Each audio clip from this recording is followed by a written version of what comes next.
Mab's aggression is often seen as competitive spirit, but sometimes she crosses the line, making fans, analysts, and other players question if she plays fair. This came to a head when she got what many called karma. A Minnesota Lynx player fouled her hard during an important game. Mab was left clutching her face, in pain and clearly upset. Seeing her scream and struggle on the court was a big contrast to her usual image as a tough, unstoppable competitor. For many watching, it was a moment of reckoning. Mab had a reputation for pushing the limits between being competitive and playing dirty, and now she was paying the price. With a straight face, there's no agenda against Caitlin Clark. With a straight face. They're not targeting her, right? The WNBA is going to have to figure this out. The NBA figured out in the 80s to early 90s, they got to get rid of all that physical play. That's not a good product. That's not putting butts in the seats like scoring. By the way, that was not even a flagrant foul. But in the same breath, they want to call Aaliyah Boston for every single touch foul. What made this moment even more striking was the context. Just a few months earlier, Mab had a well-known clash with Caitlin Clark, a top player famous for her skill and calm under pressure. During that game, Mab's aggressive behavior drew criticism, with many saying she was trying to throw Clark off her game with physical play that almost crossed the line. Clark stayed composed, but it was clear to fans that Mab had gone too far. At the time, she seemed to get away without any real consequences, but that would change later. Had people fighting tooth and nail the entire season, not wanting it to be this way because other people weren't getting flowers, or she was getting too much attention, or she gets a special whistle, or I'm gonna check her off the ball here just because. The foul Mab received during the game against the Minnesota Lynx was seen by many as the universe finally balancing the scales. Mab, who had often pushed the limits of what was acceptable on the court, was now facing the consequences of her actions. The hit wasn't just physical, it was a reminder that in basketball, as in life, your actions eventually catch up with you. When they got eliminated from the playoffs, the attendance dropped, the ratings dropped. If the WNBA is more, it is, and I get it. Why aren't people? It wasn't just the foul itself that made an impact, it was what it represented. For years, Mab had played aggressively without serious consequences, but in that moment, she had to face the reality of her actions. The fall wasn't only a physical hit, it was a message that her style of play had finally caught up with her. The pain she felt was both emotional and physical, and it was clearly visible in her reaction. When I talk about this a little bit, in that we're still not talking about basketball. No. We're still not allowed to be focused on for our basketball play. Carrington, a player known for her aggressive and sometimes controversial style, was also facing the consequences of her actions. She had previously made headlines for giving Caitlin Clark a black eye during a game, which many saw as a deliberate, dirty move. The incident left a lasting mark, both physically and in people's minds, and raised questions about how far some players were willing to go to gain an advantage on the court. 22-year-old Caitlin Clark, who was single-handedly changed the game, brought in millions of other young fans, old fans. How about the ratings in college basketball for her? Record ratings. And now in her very short WNBA career, shattering records. Isn't that a win for everybody? Yes, black players too, regardless of race, regardless of who they choose to sleep with. Like, what are we doing? And the fall on Clark wasn't random. It was seen as a calculated move by Carrington to throw one of the league's top players off her game. Clark had been dominating up to that point, but the hit left her visibly shaken. The black eye wasn't just a physical injury. It also symbolized how rough and aggressive play had become in the WNBA. Fans were outraged, and many called for stricter penalties for players who acted this way. Through and I hit her, so obviously it's never intentional. That's not even like the type of player that I am. In the game, they caught you guys laughing about it? No, I just told you I didn't even know. Karma caught up with Carrington during another heated game. This time, she was on the receiving end of a vicious foul so severe that her teammates had to hold her back to prevent retaliation. Carrington, who always prided herself on being tough, was now the one being restrained, as her teammates knew acting back would only make things worse. To understand this moment, we need to remember what started it all: Carrington's infamous fall on Caitlin Clark. In a game between the Connecticut Sun and Indiana Fever, Carrington deliberately poked Clark in the eye, giving her a black eye and sparking major controversy. Versus Caitlin Clark, and that is just absolutely false. It is unfair to the women that have been there building this league to this moment so that Caitlin Clark's popularity could take it to the next. For Carrington, this was a moment that would define her career. She had always been known as a physical player, but this incident crossed a line for many fans. The deliberate fall and the visible injury it caused showed that she was willing to go to extreme lengths to gain an advantage.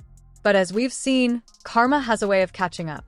Clark get poked in the eye. Caitlin said in media after that, that was accidental, that was unintentional, but we saw reporters gaslighting that situation, trying to make more of it, speaking to amplifying the wrong narratives. As a result of that, Dejanay Carrington posted getting threats based off of an incident that Caitlin Clark said this was a basketball type of thing. I pushed through, we played a game, she played a good game after that. So she minimized it, tried to erase it, and tried to send a message like, y'all, there's nothing here. That was one in. The fall Carrington received in her next game wasn't random. It was seen as payback for her previous actions. Like Mab, she was now facing the consequences of her aggressive style. Her reaction was full of rage and frustration.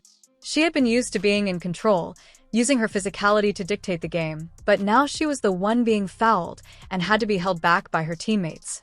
These incidents reflect a broader trend in the WNBA. For years, players like Mab and Carrington could get away with aggressive play, with only occasional fines or suspensions, while the league often turned a blind eye. But now things are changing. Players are no longer willing to accept dirty fouls and are standing up for themselves, both on and off the court. You and through the rest of the game. Thanks. Yeah, obviously got me pretty good in the eye. I don't think it affected me. Honestly, I felt like I got good shots. They just didn't go down, and obviously a tough time for that to happen. One player leading this shift is Caitlin Clark.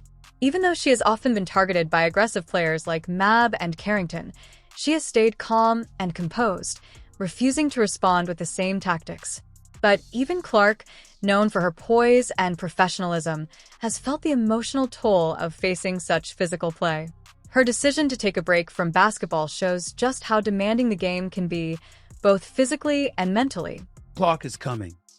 Some people think she's already arrived. I don't. I think she's going to be even better. I think that what she has done for women's basketball, especially in this country, has been phenomenal. There is no woman, no matter how great you were as a player, Cheryl Swoops, there is no woman who should negate mentioning Caitlin Clark and what Caitlin Clark is doing for. It has been a grueling season for Caitlin Clark, who has faced not only the physical demands of the game, but also the emotional challenges of being one of the league's top players. From the moment she stepped on the court, she had a target on her back. Players like Mab and Carrington saw her as a threat and didn't hesitate to use physical play to try to throw her off her game. It's annoying because there were way too many Caitlin fans in our but like it just kudos because it's amazing to see so many people in women's basketball jerseys. It's amazing to see the excitement and the joy that comes out of that. So although I feel like our Dallas fans have done better, I had mixed feelings obviously seeing all the kids. Clark stayed composed, refusing to retaliate or use the kind of dirty tactics that had become common in the league. She focused on her game and let her skills speak for themselves. But even the most composed players need a break. After a season full of highs and lows, Clark decided to take some time off. Instead of jumping straight back into basketball, she chose to travel around Europe, experiencing a world away from the court.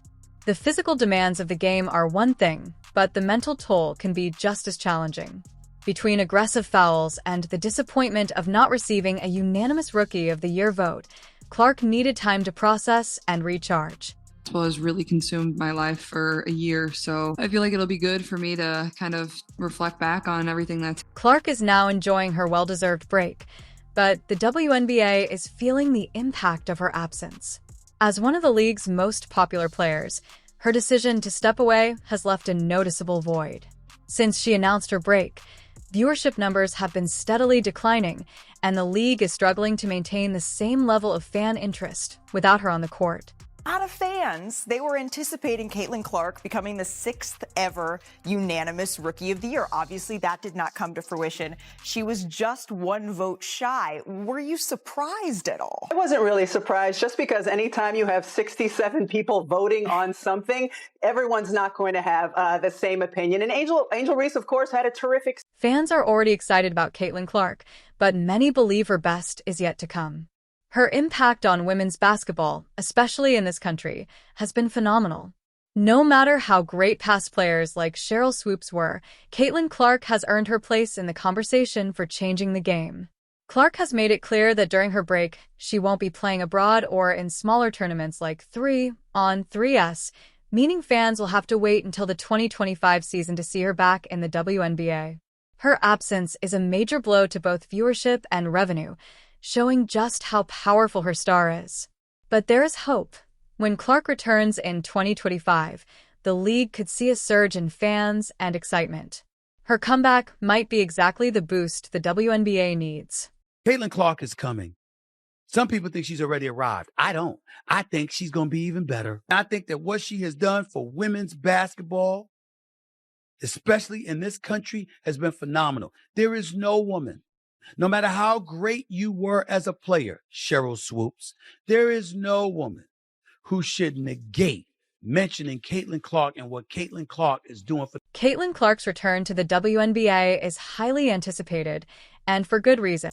Remember during the WNBA season, oh my gosh, all the ratings, the record ratings, blah, blah, blah, blah, blah. But what did we say continuously here on this channel? Yeah, record ratings. Of course you guys are going to have record ratings. Nielsen changed how they count numbers. Of course their ratings are going to be more. It would be kind of embarrassing if they were that much less. Well, Sustainable Unrivaled, their numbers came out and they are less. For months, everything sounded perfect. But then the numbers started looking strange. Instead of explaining it clearly, the celebration became louder, and the meaning of success suddenly changed. It feels like they created a new way to measure progress, so people wouldn't notice the problem. Now, there's an awkward silence. It makes you wonder, when a league changes how it counts success, what are they trying to hide? People could be seeing its final days, as Paige Beckers and gang could not save the viewership from tanking. What does this mean for the WNBA when they make their return back to TV? We finna talk about it all. I told you guys a couple months ago that the views was going down on the channel. Like, the WNBA content wasn't looking too good. I was one of the first people to say that about the whole genre itself. Told y'all we was going to be making big time changes on the channel. Now, I say that to say this. Now, there has been news to come out about Unrivaled viewership being down nearly 70. They said Unrivaled would last for a long time. They called it a bright future for women's basketball. They promised it would grow, attract more fans, and keep getting millions from investors while players competed on the court. They say. Unrivaled is sustainable. They say. They say.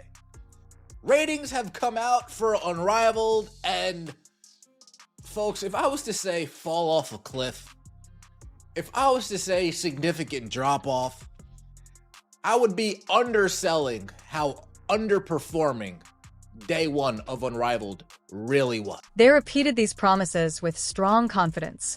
But if it was truly successful and stable, why did the first game of Season 2 look almost empty? The arena looked so quiet and empty that it felt like a ghost town. So the first set of Unrivaled ratings are in, and it's been kind of grim. And by kind of grim, I mean really, really grim. If you are Unrivaled, this is, if these are your ratings every single week on True TV, it's not the biggest disaster in the world, because by the looks of things, these True TV ratings were similar enough to what they were a year ago. Similar enough to what they were. Now, the ratings are out, and they're very bad. Calling them disappointing would be an understatement. The numbers didn't just drop a little, they fell sharply and reached very low levels. Hella views to begin with. They wasn't even getting hella views at all last year. Now this year their views is down by nearly 70%. this is very bad. Now, towards the decline of the WNBA season, towards the end of the season, we start seeing the WNBA kind of fudge the numbers, taking into account group party watch party viewerships, counting those into, effect like bars and stuff like that. In season 1, everything looked amazing. There were record ratings, big celebrations, and experts saying women's basketball was growing fast and here to stay. The future seemed very bright. But there was one issue. Nielsen had changed the way they measured ratings, which made the numbers look bigger than they might really have been. It was like wearing shoes that are too big and pretending they fit perfectly. In season 2, about 140,000 fewer people watched the games on Monday nights. Afternoon games were even lower, with only around 107,000 viewers. Many fans didn't even know Unrivaled had returned. No matter how talented the players are, if people don't know the games are happening, it's hard for the league to succeed. Interest in pretend basketball. I have been telling you guys for years, as the mainstream media has intentionally lied to us.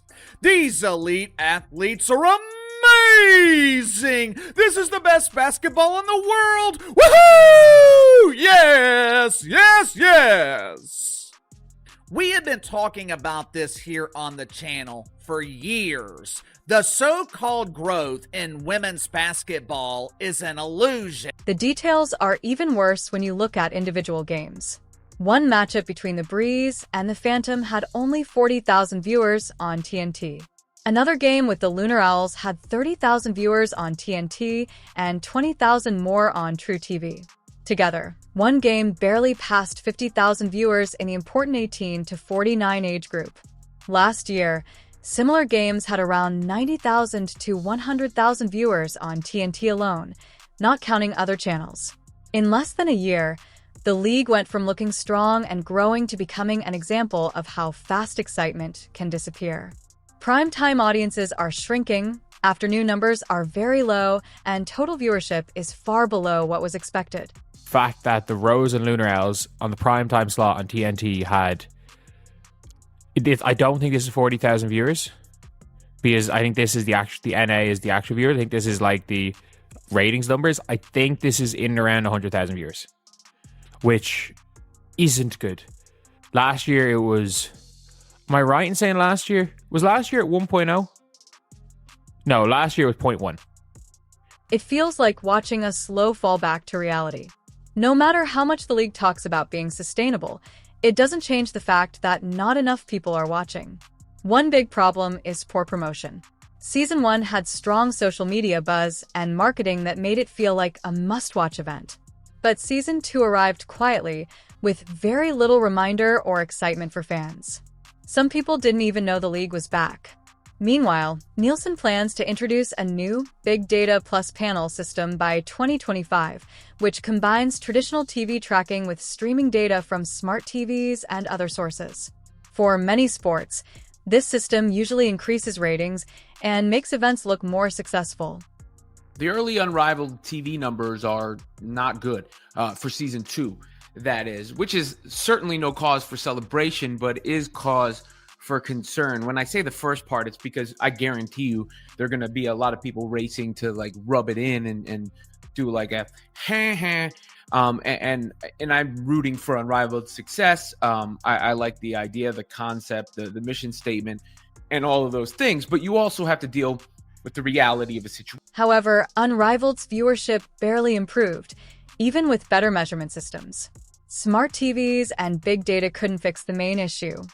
The audience simply isn't there like before. It's ironic because the league promoted itself as innovative and sustainable, yet it struggles to keep viewers for its biggest games. The numbers show overconfidence, weak promotion, and fans who either lost interest or didn't know the season had started. Investors may now be questioning their support. The players are talented and competitive, but talent alone isn't enough. A sports league also needs strong marketing and fan awareness. Without enough viewers, it's like preparing an amazing meal in an empty restaurant. It may be great, but it's not sustainable if no one shows up. So, in case you guys do not know this, and I put this out on the Twitter, and I mean, hell, the tweet didn't even get that much interaction. Look, the Unrivaled League is in all kinds of damn trouble. They're in all kinds of trouble. Don't you find it odd that the league and the fire around it, why so quiet? The comparison with last year is serious. In year one, opening night averaged over 300,000 viewers. This year, primetime games draw about 175,000, and afternoon games only 107,000. That drop is huge. Many fans who watched before are no longer tuning in, and some didn't even know the season had restarted. The idea of a fast-growing, sustainable league now feels more like good marketing than reality. Even with advanced rating systems, the league is still underperforming. No technology or data system can fix the problem if people simply aren't watching. You can use all the smart tools and algorithms you want, but if fans don't press play, the numbers will stay low. Starters, it's easy to show growth when you're growing from nothing to almost nothing. But people were not watching women's basketball. People were not paying $10 to be sedated while the Chicago Bravado airballed layups against the Las Vegas Anonymous Faces. Contrary to the prevailing narrative in the mainstream media, Angel Reese is not a draw. AJ Wilson, but my name... For investors and league management, this means less negotiating power and the need to rethink their plans. Momentum cannot be faked, and hype alone cannot create loyal viewers. Season may 2nd still have talented players and competitive games, but a league cannot survive on talent alone. It needs strong fan interest, full seats, and active social media engagement. The story of Unrivaled Season 2 is a warning about making big promises without long-term support. Ratings dropped, excitement slowed down, and even advanced measurement systems can't create an audience that doesn't exist. Sustainability is proven by real results, not just words. The league may continue, but its claim of long-term success is now being questioned. Ratings are in to begin season 2, and they're not great. To be honest, what should have been kind of expected. This is the 2nd season. You're probably going to peak at the first time you come out, which last year I believe they were in the 300s, if I'm not mistaken. I'm going to pull up the numbers in just a second. The Athletics' Ben Pickman put them out. Saw people talking about the key demo rating as well. That was like kind of some misinformation from folks that don't know how ratings. Now the big question is, why did the fans leave? Was it poor promotion, loss of interest, or just short-term hype that didn't last? Can the league bring viewers back before people start believing it has failed? Only time will tell if Unrivaled can recover or if its promise of being sustainable was just a catchy slogan without real support. Right now, the numbers speak louder than the promises. They show decline and disappointment. A league without viewers is like a car without fuel. It may look good on the outside, but it won't move forward. In sports entertainment, perception matters a lot. Even if the games are exciting, low ratings quickly change the story. One moment you are called the next big thing in women's basketball, and the next your primetime audience is very small. That's not stability. That's a serious warning sign.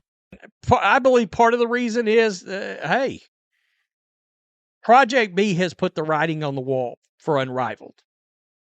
All right? It's no way around it. There's 2 things at work here. Number one, there's going to be a sale of Warner Brothers Discovery to somebody, whether it's Netflix or whether it's Paramount. And we've already found out, well, part of that, most likely, will be that the one place you can stream Unrivaled. Promotion, or the lack of it, is a huge issue. Season 1 succeeded because people knew about it. Even casual fans were curious, and social media helped spread excitement about every big play. Meanwhile, Nielsen's move to a big data plus panel rating system was expected to boost numbers, as it usually does for other sports. Many leagues saw higher ratings because of this change, but Unrivaled's numbers hardly improved. This affects advertising money, broadcast deals, and sponsorships, all of which depend on strong viewership. Dropping from over 300,000 viewers to 175,000 is not a small detail. It's a clear signal that changes may be needed. The idea of being a sustainable league now feels more like a hopeful statement than proven success. It also raises questions about the loyal fans who are still watching. Television numbers are not one-to-one with revenue. Rights deals get signed, agreements get signed, money that comes in, ad dollars can all be, independent specifically of the ratings, but the ratings tend to influence the media rights deal and the overall numbers that come in and what advertisers are expecting. So, of course, that's why they often become a story.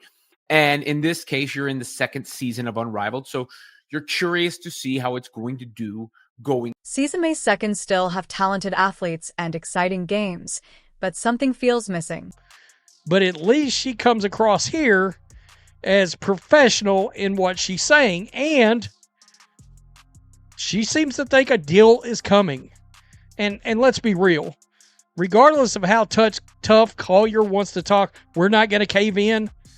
Well, if you want to play basketball in the WNBA, you're going to have to. Because they're going to shut the league down if you don't. They're not giving you 30% revenue or whatever in the hell that ridiculousness is. In a dark gym with big, flashy branding, something ambitious is happening. People are being told they are watching a cultural revolution, even though most viewers haven't even changed the channel. The idea seems simple. Take the excitement that followed Caitlin Clark and copy it onto Paige Bueckers, hoping the ratings will suddenly rise. But what actually happened is much more confusing, a little funny, and impossible to ignore.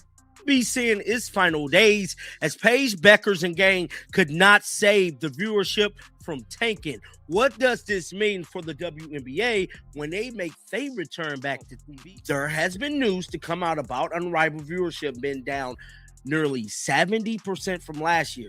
Now, I'm going to tell y'all why this is bad. Because last year, it wasn't like they was cracking hella views to begin with. They wasn't even getting hella views at all last year. Now, this year, their views is down by nearly 7%. The league is once again dealing with problems it created itself. Even so, it looks straight at the camera and confidently says everything is fine, acting like the storm around it is just part of the plan. That you're sitting in front of everybody, in front of all these fans and saying, we don't want raises. They're at 9 times what, by the end of the next CBA, it would literally be a 9 times salary increase. You're telling people you don't want that. You got to be kidding me, right? It's not a good look. After complaining about, because for years, all we heard about was money. So after years of complaining about money, now it's not about money anymore. You want it to be about. In meeting rooms, half-empty arenas, and overly positive press releases, a belief has grown that all problems can be fixed by simply announcing a new superstar and expecting the audience to accept it without question. End of the season, we start seeing the WNBA kind of fudge the numbers, taking into account group party watch party viewerships, counting those into, effect like bars and stuff like that. Now, with that being said, that metric kind of lied about the numbers allegedly being what they was to close out the WNBA season. Now, we're getting data from the Unrivaled pretty much claiming that their number. This time, the league is trying to capture the same excitement that came with Caitlin Clark, put a new label on it, and present it as Paige Bueckers.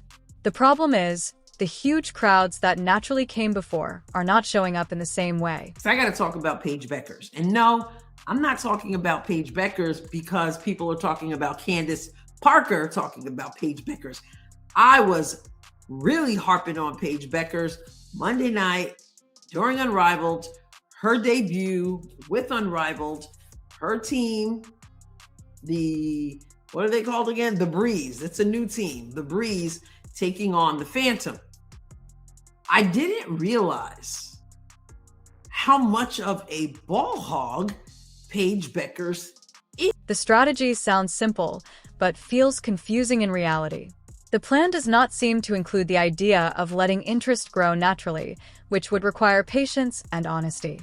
At the same time, labor talks are still unsettled, like a group project no one prepared for. Publicly, the league tries to sound positive, saying progress is being made and everything will work out. Meanwhile, others are openly sharing their frustrations, making things look even worse. In the middle of it all, the league is trying to sell hope while still figuring out how to survive. Caitlin, of course, we go way back, Midwestern. We had a lot of battles in AAU and stuff like that. We played together on Team USA. I think she's just a competitor. She wants to win. She has just intangibles of the game. She knows how to play, a great IQ. But I think the biggest thing about her is she competes, and she's just a winner. She wants to win at all costs. And so I know going into that, it'll be a great matchup. But I'm excited. It's great for the game. Professionalism has become a popular word, mostly because it sounds good.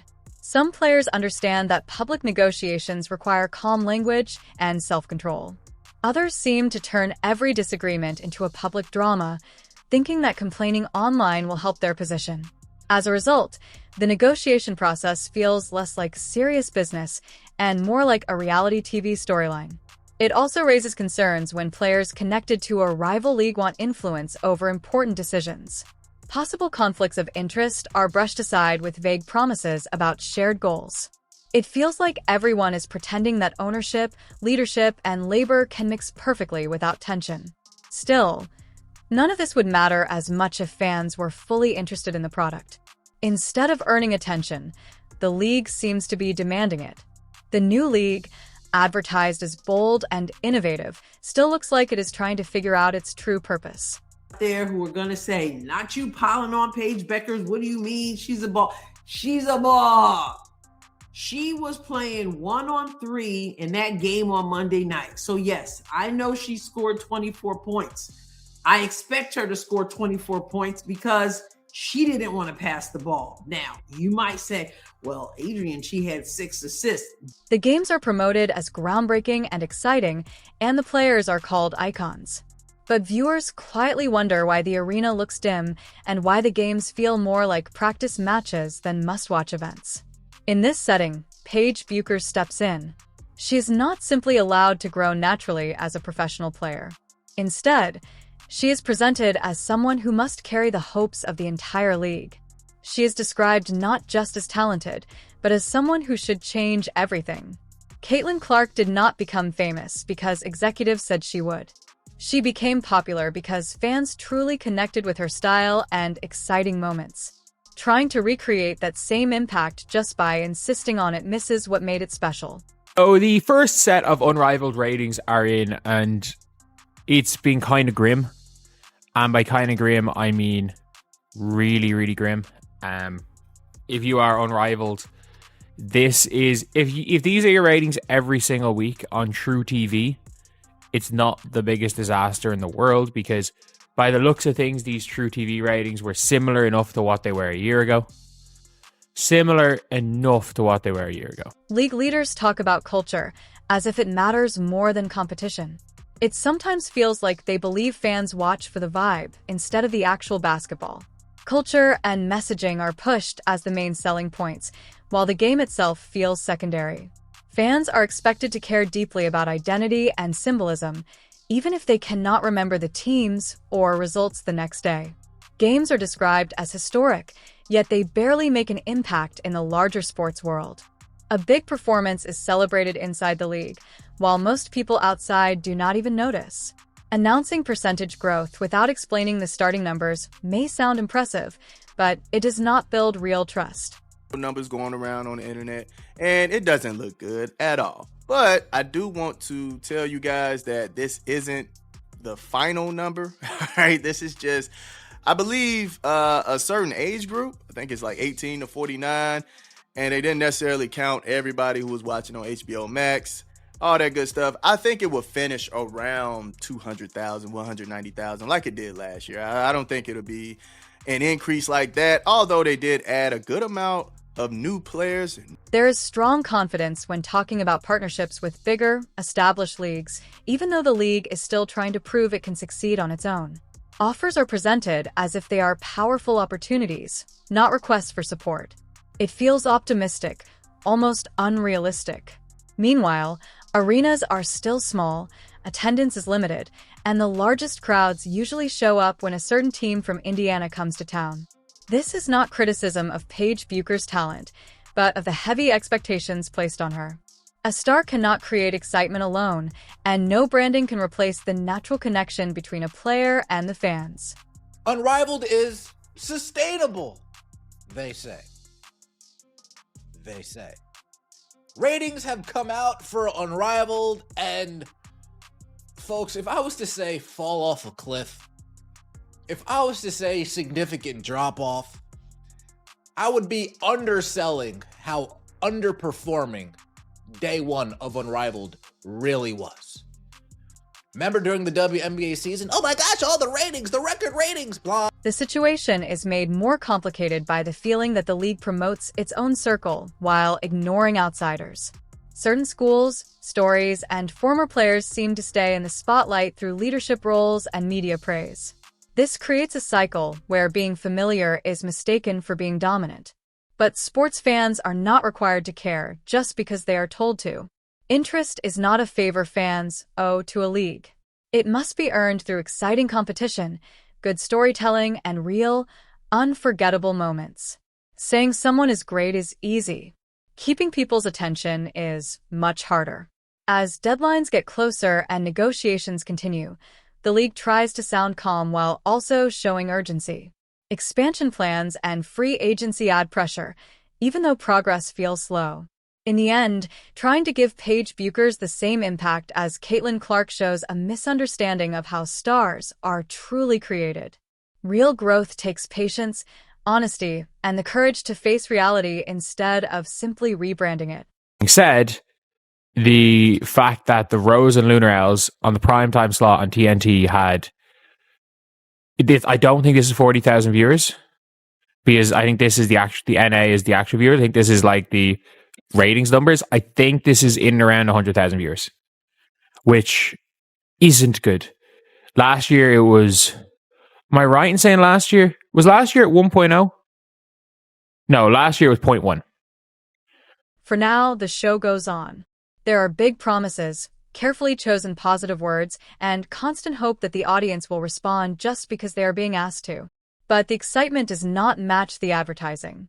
It feels quiet, even though it was supposed to feel loud and thrilling. And that silence is what no one wants to admit. Silence cannot be turned into a trending topic. It cannot boost statistics or magically turn culture into money.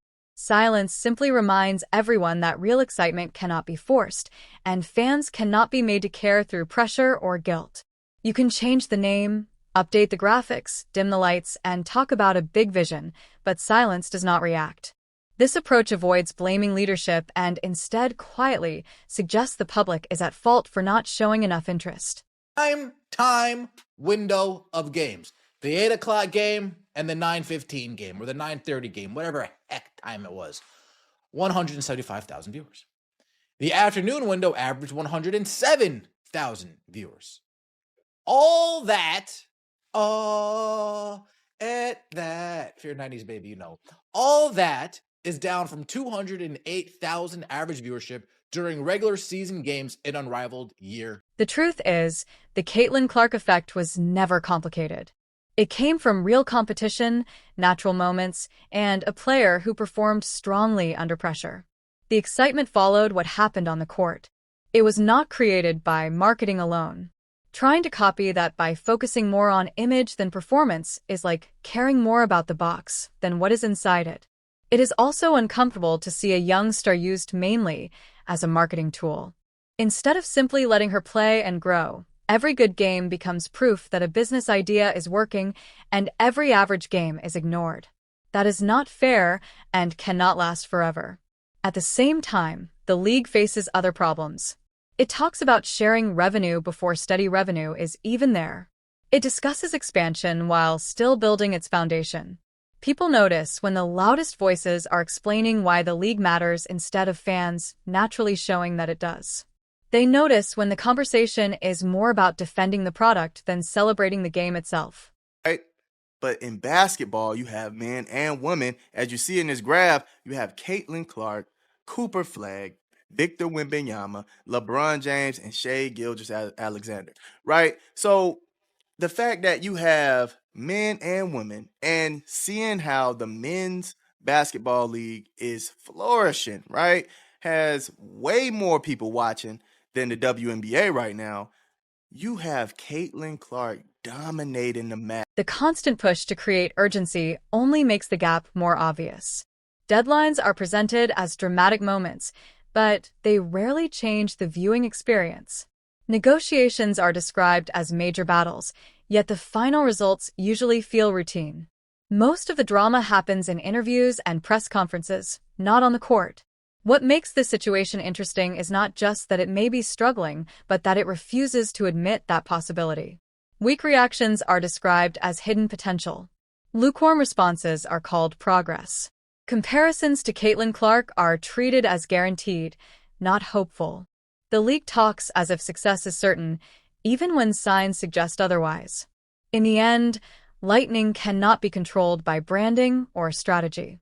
It happens naturally, and the crowd either feels it or they do not. Until that truth is accepted, trying to recreate the Caitlin Clark effect will seem less like smart innovation and more like a confident misunderstanding shared with an audience still waiting for real excitement. DJ, how come every time there's a foul, a questionable foul, a flagrant foul, a smack across the face, a fingernail in the eye? The league is full of chaos right now. During a game, DJ Carrington slapped Kate Martin in the face, which shocked both fans and players. It looked like a serious foul that no one expected to see in the middle of a match. What really happened here, man, with Dejanay. Okay. Nice pass. Oh, man. So you're going to help her up right after you clobber her like that, right? You're going to help her up after you clobber her like, didn't even look at her. Oh, she's so shady. Carrington is once again making headlines for the wrong reasons. Many people are talking about her reputation for playing dangerously. This time, Kate Martin became the latest player involved in one of Carrington's controversial moments. If she can't get to Caitlin, she'll just settle for... As Martin moved past Carrington, the defender made a very aggressive play. Instead of simply trying to block the ball fairly, Carrington swung her arm and hit Martin. The contact was strong enough to knock Martin to the floor. She looked shaken and held her side while the referees quickly blew the whistle and checked on her. Been reported that Kate Martin gets annoyed over DJ Carrington's physical defense during Unrivaled. WNBA standout Kate Martin didn't seem to appreciate the physical defense DJ Carrington played on her during Unrivaled League. And I'm telling y'all right now, we already know how she coming, bro. She's very handsy with her style of play, and she's not the only one. It's a lot of ladies in this league that play like that. When the replay was shown, it made the situation look even worse. The arm swing did not seem accidental, and many people felt it looked intentional. Martin, who is known for her strong and fair play, was left on the floor and needed help to stand up. Luckily, after a quick check, she was able to continue playing, but the moment had already caused a lot of concern. Has hurt her nose again. I don't know if it's broken or not, but I think Kate's just toughness, resiliency, and leadership is the biggest thing. And I mean, you see it, like, Kate's a pro player. Like, you see her game, she's hitting fadeaway jump shots, she's going at. DJ Carrington's infamous eye poke left Caitlin Clark with a black eye and caused outrage across the league. Fans and analysts, especially supporters of the Indiana Fever, criticized her as a dirty player. Many saw that incident not just as a mistake, but as a sign that Carrington is willing to push limits. Now, after her recent clash with Kate Martin, those accusations seem even more justified, as she appears determined to keep reinforcing her rough reputation. Twitter is currently crashing out over Black Eye Gate. I'm sure we've seen by now this play where DJ Carrington pokes Caitlin Clark in the eye. And after seeing this angle, so many people are saying that it was intentional, right? DJ goes up to steal the ball, and when she comes down, her hand goes like this, straight into Caitlin's eye. Do I think that this was a reckless play? Yes. Do I think that she did it with the intent to hurt Caitlin Clark? No. Do I think it should have been called a foul? From the start of the game, Martin played fiercely. Her quick moves and precise shooting were hard for Carrington to handle. Martin was everywhere on the court, cutting through defenses and staying calm under pressure. Frustrated, Carrington let her emotions take over and made a reckless play, targeting Martin as she drove by. Martin crashed to the floor after the hit, while Carrington also tried to slap the ball out of her hands, seemingly to distract her. The referees called a clear foul, showing Carrington's increasingly erratic style. Not stop one Dejanay Carrington. Of course, she's the person that multiple times had, egregious altercations with Caitlin Clark last year, including the eye poke, the eye gouge, the eye scoop out of Caitlin Clark's head, heard round the world last year, as well as whatever that ridiculous flop and gyration was during one of those games. What stood out even more was Martin's composure. While Carrington was aggressive and desperate to shake her opponent, Martin stayed focused and continued performing at a high level. Her ability to remain calm despite Carrington's antics showed why she is earning the trust of her coaches and teammates and why she is becoming one of the league's rising stars. Here, as the camera pans over, she reaches in and swipes at the ball, but how hard are you going to do it exactly? You trying to break somebody's arm? Look at that. Look at that. Boom. You know, it's the small things that ain't great. Carrington's attempts to stop Martin didn't work and only highlighted her frustration. All game, Martin ran smart plays, made key shots, and showcased her growing skills. Carrington couldn't keep up, and the foul made it clear she was being outplayed.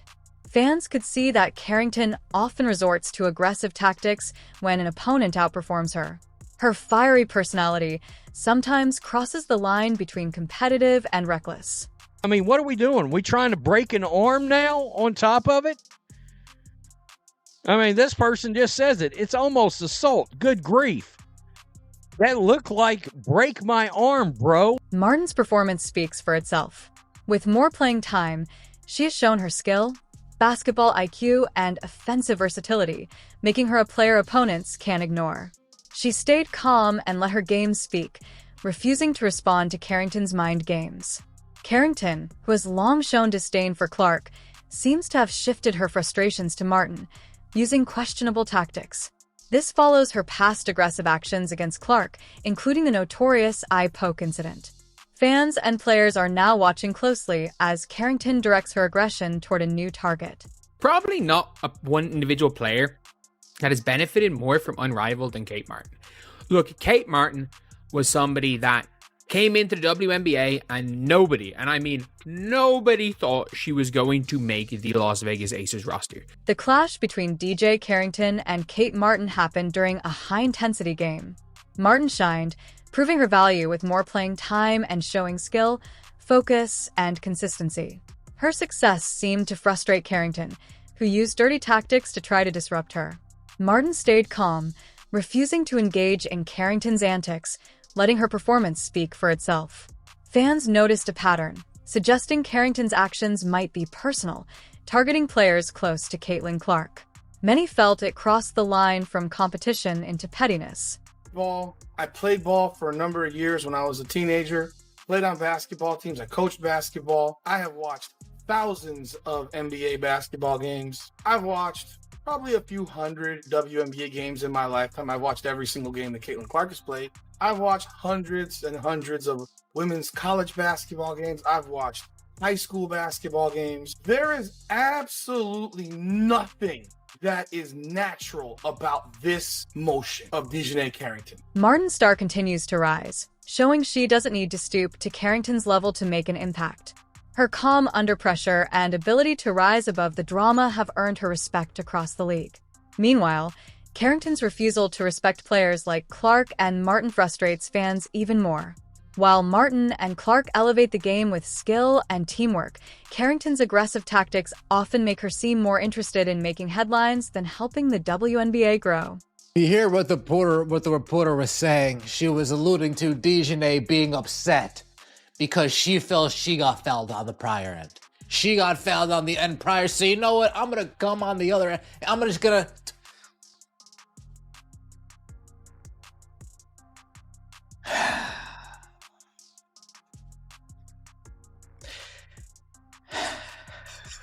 Martin's team, the LA Lace, gave the perfect response to Carrington's antics by winning a hard-fought game. Despite Carrington's aggressive moves, including trying to slap the ball out of Martin's hands, the Lace stayed focused and emerged victorious. Martin's composure, sharp passing, clutch shooting, and leadership helped her team secure the win. Carrington's over-aggressive style backfired, disrupting her own team's flow. Martin used the extra challenge as motivation, finishing strong and leading her team to a decisive victory. And she hates Caitlin Clark. And she resents all the shine that Caitlin Clark gets and all the way Caitlin Clark anointed herself as the madam, the godmother of women's professional basketball before she even entered the league. And DeJounet's had a tough time living up to her potential and fulfilling her The game highlighted the difference between the two players' approaches. Carrington relied on physicality and questionable tactics, while Martin focused on teamwork, discipline, and composure. The victory was both on the scoreboard and in the eyes of the public. Carrington's attempts to rattle Martin failed, while Martin's resilience and leadership strengthened her reputation as one of the league's rising stars. In the end, Martin's performance proved that skill, focus, and determination always win over tactics meant to distract or intimidate. Chicago Sky moved both of their home games against Indiana Fever this year to the United Center. Now, the United Center is the largest stadium in the NBA with almost 21,000 seats, which is more than double where the Sky normally play at Wintrust Arena. Angel Reese's fans were talking very confidently, but then reality hit hard. Caitlin Clark's first game against Angel Reese's Chicago Sky sold out in just 1 minute. That was incredibly fast. So now people are wondering if all that trash talk was just for attention. Did Angel Reese's fans make a mistake? Or will this game turn into the ultimate revenge match? One thing is clear, the rivalry between these two players is getting more exciting. But this game being in the United Center, if you guys did not see, tickets sold out. And tickets sold out in 5 minutes. They sold out in 5 minutes. United Center sold out in a minute. Sorry, not a minute, 5 minutes. A minute. It was a fight even trying to get tickets. Seats kept disappearing. They started $200. Back in 2007, you get season tickets for that price. You can go get season tickets probably a year ago for that price in some teams. The Chicago Sky, a professional basketball team, is basically preparing for a huge number of Indiana Fever fans to take over their home arena.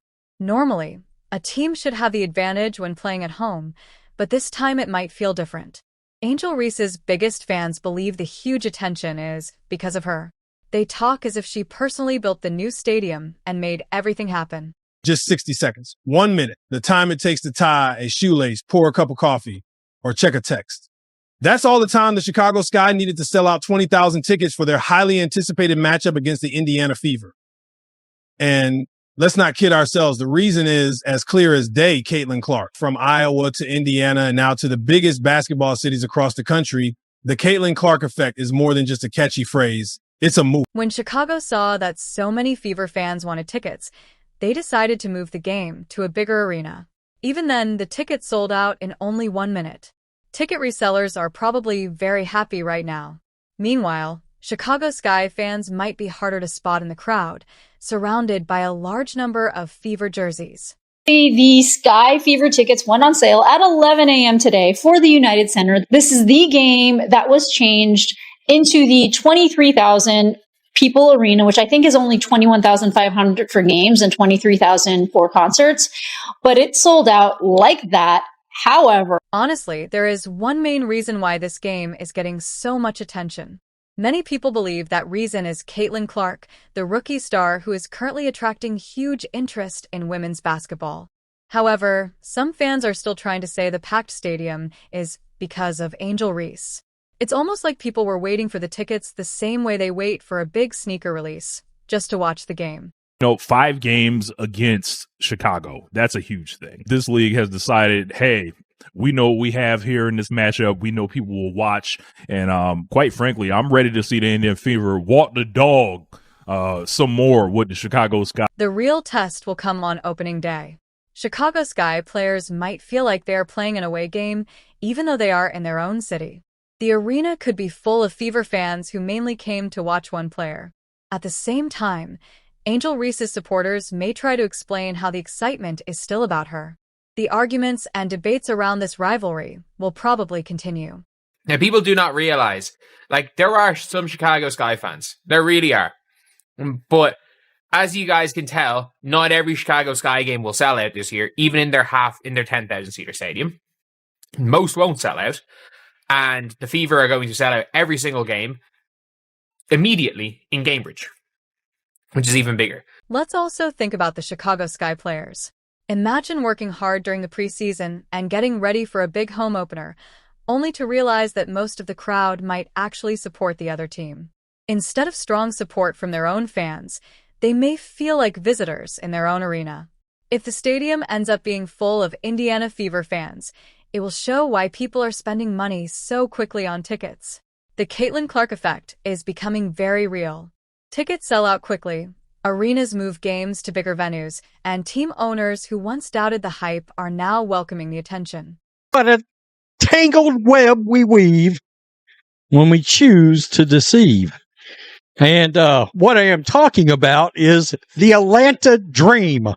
Now, if that WNBA team seems to ring a bell, big ding, ding bell right in your ear hole, it's because of the drama that happened last season. Came out and said, nah, Caitlin Clark effect. Caitlin Clark fans, nah. Everybody remember that shade she decided to throw at the fans, that disrespect? Anybody forget that? Well, my goodness. There we are right there. Atlanta Dream under fire after co-owners Caitlin Clark fan comments and Sky disrespect. And it was about, here we go. That ain't a representation of us, said about Clark fans. Y'all not like us. They not like us. The Atlanta Dream experienced something similar. At first, they were happy playing in their smaller arena. But when the Fever came to town and the demand for tickets became extremely high, they realized they could make more money by moving the game to a bigger stadium. Teams that once doubted the excitement around Caitlin Clark quickly changed their plans. Meanwhile, the Chicago Sky are also benefiting because games against the Fever are selling out fast. The matchup has become one of the most popular games of the season and may even break attendance records for the league. There's no doubt that this game is going to sell out. It is like the hot ticket of the season. And incidentally, it is going to break the record for the biggest crowd of a WNBA season. There is also a lot of debate among fans about the attention Caitlin Clark receives. Some people say her fans bring too much hype, while others point out that her games attract huge crowds. At the same time, critics say other players like Angel Reese do not get the same level of attention. This has created arguments about popularity, media coverage, and what truly drives interest in the league. Caitlin Clark went to the WNBA, the average attendance was 6,109. And then during her rookie year, the average attendance was 15,746, which is a 157.7% increase. We have talked about the Caitlin Clark effect many times on this channel, but I thought that this graphic alone, when you talk about the impact that she has had on the league and specifically the Indiana Fever. Many fans believe the excitement around Caitlin Clark has brought more attention to women's basketball. Teams have moved games to larger arenas, ticket prices have increased, and more people are watching. Because of this, some supporters argue that Clark has helped make the league more popular. Others continue to support their favorite players and say the spotlight should be shared across the league. I can't believe that's real, folks. I can't believe this shit's real. From a professional player. Despite the debates, the league continues to grow. Fans argue online about which players deserve the most credit and who is performing better. Some critics question Angel Reese's performances, while her supporters still believe she will continue improving. In the end, the rivalry, the conversations, and the growing interest from fans are all helping keep people talking about women's basketball. Shouldn't be surprised, and yet I'm still surprised because Indiana Fever preseason, not even like preseason, exhibition game with the Indiana Fever are going to play the Brazilian national team at Cover Hawkeye Arena, Caitlin's college facility, sold out. They went on sale this morning at 9 a.m. for Fever season ticket holders, Iowa donors, and Iowa season ticket holders for women's basketball. And then general admission was supposed to go on sale tomorrow at 9 a.m. I'm hearing rumblings of like maybe scalpers got in, like the secondary market is already crazy. Some critics say Angel Reese is still struggling in certain areas of her game. They point to missed layups, turnovers, and defensive mistakes as signs that she still has a lot to improve. However, her fans believe she is working hard and developing her skills. During games, her body language sometimes shows frustration, especially after missed calls or mistakes on the court. Supporters still believe she can become a much better player, while critics argue that success in college basketball is very different from competing at the professional level in the WNBA. She was on TV. 89,000. It's the worst rated game they've had. Opening day is coming soon, and the Chicago Sky may face an unusual situation. Even though the game will be in Chicago, many Indiana Fever fans are expected to attend. This could make the arena feel less like a home game for the Sky. Fans imagine moments where Indiana players like Aaliyah Boston get loud cheers, while Caitlin Clark's big shots cause the crowd to erupt. If that happens, the game might feel more like a Fever home game than a Chicago one. I ought to be completely honest here. It is a league, first and foremost, and the most important thing is that the league long-term is going to be profitable, or at least it looks like it has the potential to be. Otherwise, once that TV deal is done in 3 years, it's over. And right now, this has not been the greatest look in the world for Unrivaled. Right now, the Chicago Sky are still trying to build a strong identity as a team. They may not be seen as a championship contender yet, but the attention around games involving Caitlin Clark and Angel Reese has brought a lot of excitement and discussion. Fans are eager to see how the rivalry and the season will develop. Many people expect these matchups to attract a lot of viewers and create big moments throughout the season. So when I first saw this, I thought to myself, there's no way this is real. This has to be a joke. This cannot be real. This cannot be ESPN's WNBA rookie rank. ESPN analysts talk about the WNBA all season, but the way they treated Caitlin Clark felt very disrespectful. Many people think the criticism against her went too far and became embarrassing. At that point, some of us felt like maybe she hadn't proved it in the WNBA, but at this point, she certainly. Some analysts always seem to have a problem with Caitlin Clark. Whenever Stephen A. Smith tried to defend her, other pundits would respond with comments that criticized or put her down. Will do her best. I know she's talented, but she's not strong enough and she doesn't have enough experience right now to compete at this. Another analyst said Caitlin would not be strong enough for the WNBA, but that claim did not make sense. She proved them wrong by recording 2 triple-double games, something that had never been done before. Because of performances like this, people keep talking about Caitlin Clark. When others try to downplay her, she responds by showing her talent on the court. Best player in the country. To the media or me? As you see it. I feel like I'm the best player in the country. Angel Reese has the right to believe in herself, but many people question how she can still think she is better than Caitlin Clark. The debate between them should have ended months ago, yet some ESPN commentators still struggle to accept that Caitlin might be the best and continue trying to criticize her. Exactly what I'm saying, because I think it makes a mockery of the women's game. If the focus on, now we just have to have people because of marketing and their attention, and they're not as talented, and we're not putting the best team out. Earlier in the season, one commentator said Caitlin only brings excitement to the crowd but does not have real talent on the court. However, many fans disagree with that opinion. Caitlin Clark has helped bring more attention and popularity to the WNBA. Because of the growing interest, the league even changed its playoff format and added more games. As Caitlin continued her rookie season, she exceeded expectations with her strong performances and influence on the league. By the end of the year, she had changed how people view rookie players and eventually won the prestigious Rookie of the Year award. I was like, this is ESPN, and they are owned by Disney. And I was like, okay, maybe this stupidity makes a little bit more sense. But then I was like, okay, maybe there's like a stat or stats that I'm missing, right? That maybe I'm overlooking something as to why Angel Reese is better than Caitlin Clark this season. Many people wondered how ESPN made such a big mistake. When the network released its rookie rankings for the WNBA, Caitlin Clark was placed in 6th place. This surprised and disappointed many fans. People who followed her college career knew how talented she was. She was already famous for her long-range shooting, great court vision, and ability to lead her team in difficult games. Seeing her ranked so low, especially with Angel Reese ranked second, made many fans question ESPN's judgment. Response of folks that don't think she is praised enough and she is above reproach in terms of criticism, or that praising another player is an affront to her is like, whoa, bro.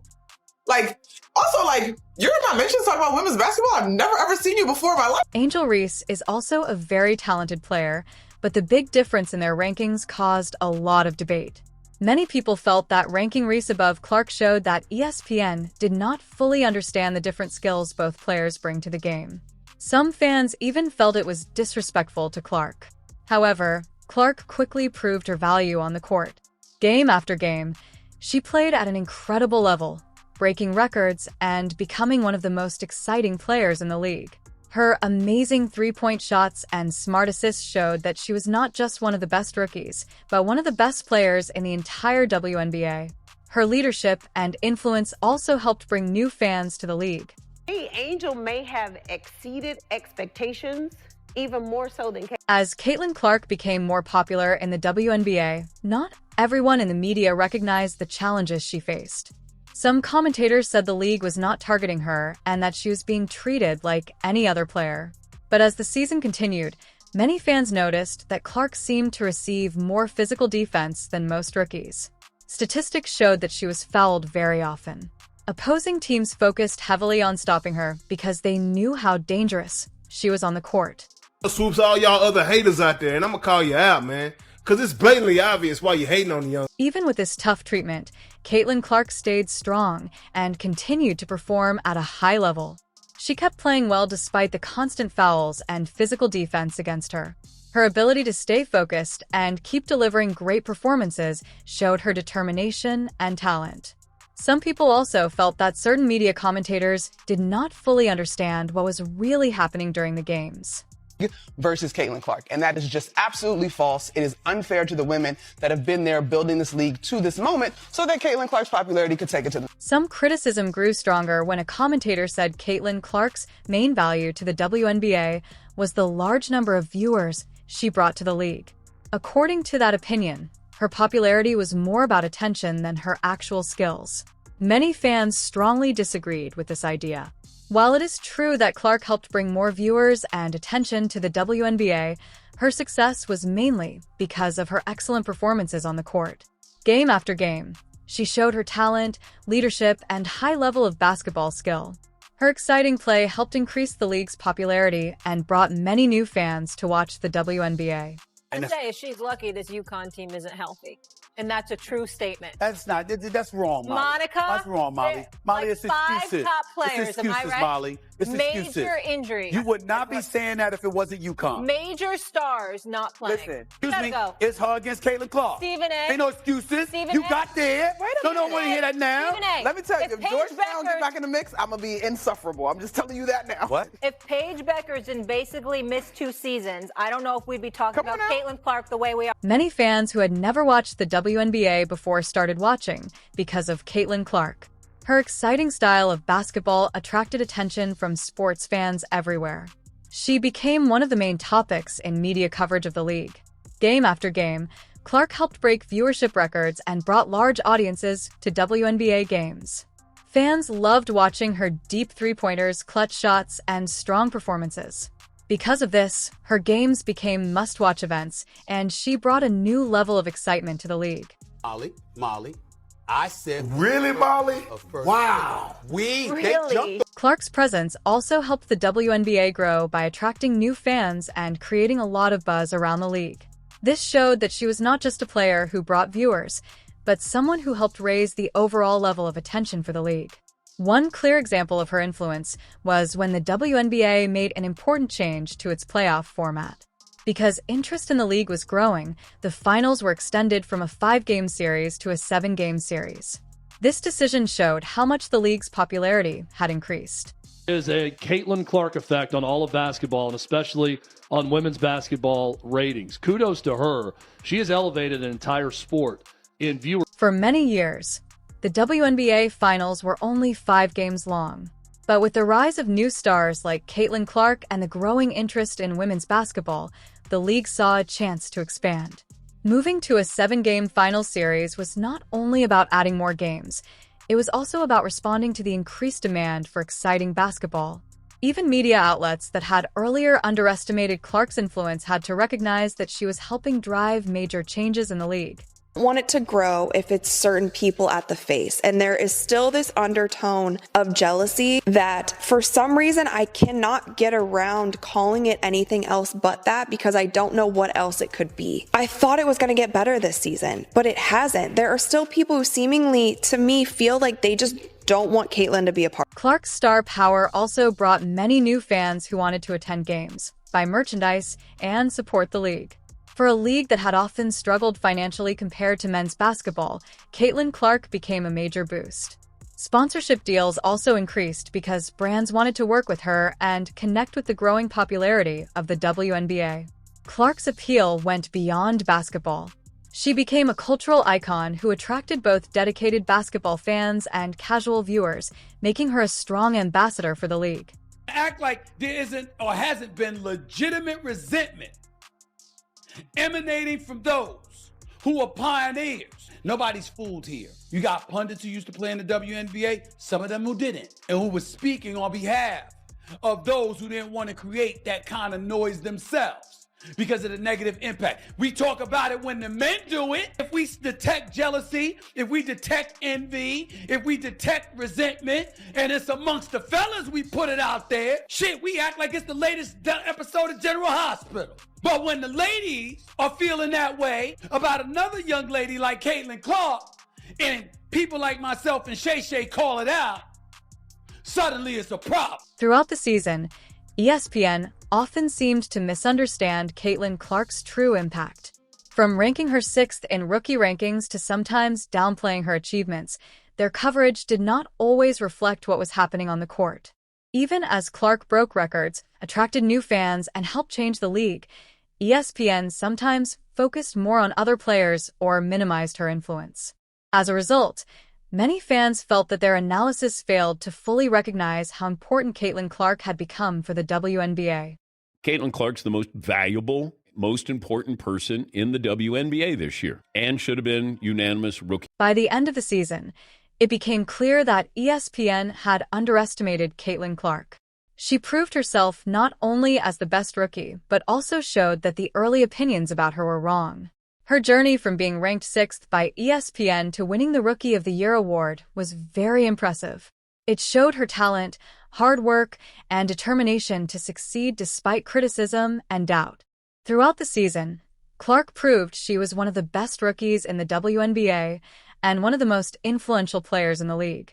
Winning Rookie of the Year confirmed her success and proved her critics wrong. In the end, ESPN had to admit that Caitlyn Clark is a special, once-in-a-generation talent, and her award was the perfect way to finish an incredible season.